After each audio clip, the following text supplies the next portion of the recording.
மற்றொரு அண்மை செய்தியை பார்த்துக் கொண்டிருக்கிறோம். தாவேக தலைமையின் மறு அறிவிப்பு வெளியாகும் வரை எந்த ஒரு நிகழ்ச்சியையும் நடத்தக்கூடாது என்கிற அறிவிப்பு வெளியாக இருக்கிறது. இது தொடர்பான கூடுதல் விவரங்களோடு இணைகிறார் சிறப்பு செய்தியாளர் நவீத். தற்போது இந்த அறிவுரை என்பது தாவேக மாவட்ட நிர்வாகிகளுக்கு வழங்கப்பட்டிருக்கிறது. விவரங்களை பதிவு செய்யலாம்.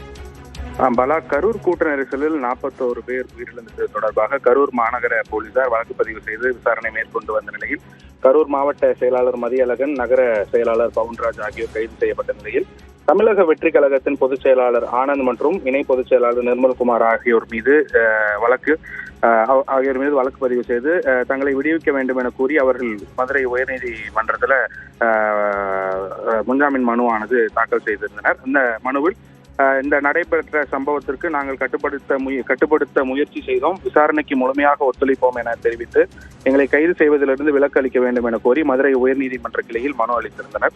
இந்த மனு வரும் வெள்ளிக்கிழமை விசாரணைக்கு வருகிறது. இந்த நிலையில் இந்த கரூர் சம்பவம் தொடர்பாக வீடியோ காட்சிகளை கேட்டு ஆதவர்ஜுனா, நிர்மல்குமார் ஆகியோர் தரப்பினருக்கு நோட்டீஸ் வழங்கப்பட்டதாகவும் தகவல் வெளியாகியது.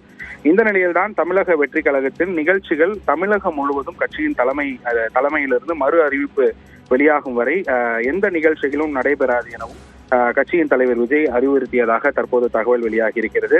இந்த கரூர் சம்பவத்துக்கு பிறகு தொடர்ச்சியாக விஜய் தொடர்ந்து 3 நாட்களாக தனது பட்டினப்பாக்க இல்லத்தில் முக்கிய நிர்வாகிகளுடன் சட்ட வல்லுநர்களுடன் ஆலோசனை மேற்கொண்டு வருகிறார். இந்த நிலையில்தான் தற்போது கட்சியின் தலைமையிலிருந்து மறு அறிவிப்பு வரும் வரை தமிழக வெற்றி கழகம் சார்பில் எந்த நிகழ்ச்சிகளும் நடத்தக்கூடாது என மாவட்ட நிர்வாகிகளுக்கு விஜய் அறிவுறுத்தியதாக தகவல் வெளியாகி இருக்கிறது. தனது தேர்தல் பிரச்சார பயணம் தற்காலிகமாக ஒத்திவைக்கப்படுவதாக அறிக்கையை வெளியிட்ட நிலையில் தற்போது கட்சி நிகழ்ச்சிகளும் மறு அறிவிப்பு வரும் வரை நடத்தக்கூடாது என விஜய் உத்தரவிட்டிருக்கிறார். மேலும் கரூரில் பாதிக்கப்பட்ட இறந்த குடும்பத்தினரின் விவரங்களை மாவட்ட நிர்வாகிகளுக்கு தலைமை அலுவலகத்திற்கு அனுப்ப உள்ளதாக விஜய் தெரிவித்திருப்பதாக தகவல் வெளியாகி இருக்கிறது.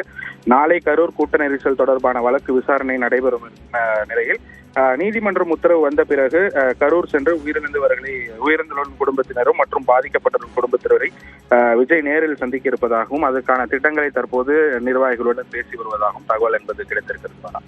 விவரங்களுக்கு நன்றி நவீன்.